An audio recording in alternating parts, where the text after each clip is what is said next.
আকাশে বড্ড বেশি ধোঁয়াশা, তীব্র বায়ু দূষণে ঘরের বাইরে যাওয়া দুষ্কর, দম বন্ধ হয়ে আসে মাঝে মধ্যেই। তাই বাসিন্দাদের ঘরের বাইরে না যাওয়ার পরামর্শ দেয় দিল্লি প্রশাসন। গণ অভ্যুত্থানে বাংলাদেশ ছেড়ে দিল্লিতে পালানো শেখ হাসিনার জন্য হয়তো সেটাই ভালো। ঘর থেকে বের না হওয়ার বিষয়ে একটা অজুহাত তো তিনি দাঁড় করাতে পারেন। দিল্লির আকাশের মতোই হাসিনার ভাগ্যের অবস্থাও গুমট। তিনি দেড় হাত সামনে কি আছে তাও দেখতে পান না। মিত্র ভারত তাকে দিল্লিতে আশ্রয় দিলেও মাথার উপর ঘুরছে নানা বিধিনিষেধ। বাইরে তার বের হওয়া হয়তো নিষিদ্ধই একরকম, সেই সাথে ফেসবুক লাইভেও মুখ দেখানো মানা হয়তো। যে কারণে একসময় টিভি এয়ারটাইমের অর্ধেকটা দখলে রাখা হাসিনা ফেসবুকেও আসেন অডিও লাইভে।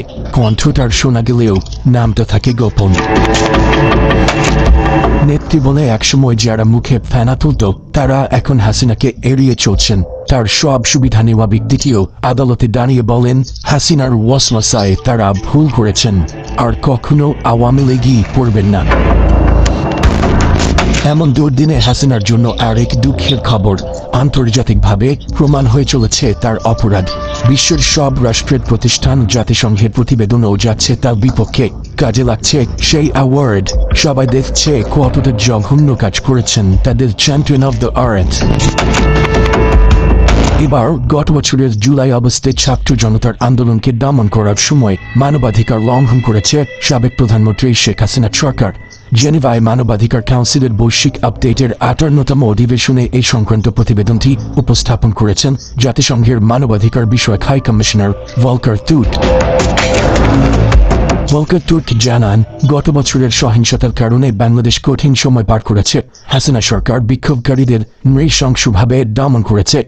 এতে করে বাংলাদেশে গুরুতর মানবাধিকার লঙ্ঘনের ঘটনা ঘটেছে বলেও জানান তিনি।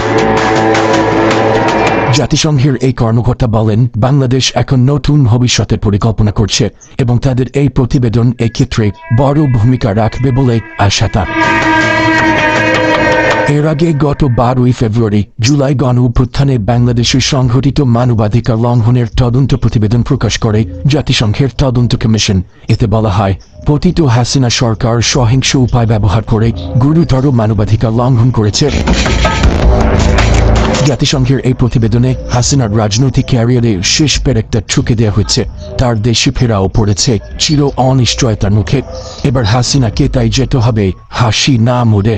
হুমায়ুন আহমেদের সেই নাটকের সংলাপ এবার আপার মুখেও শোনা যেতে পারে, আমার সামনে হাসবা না, আমি হাসি পছন্দ করি না, হাসি বন্ধ।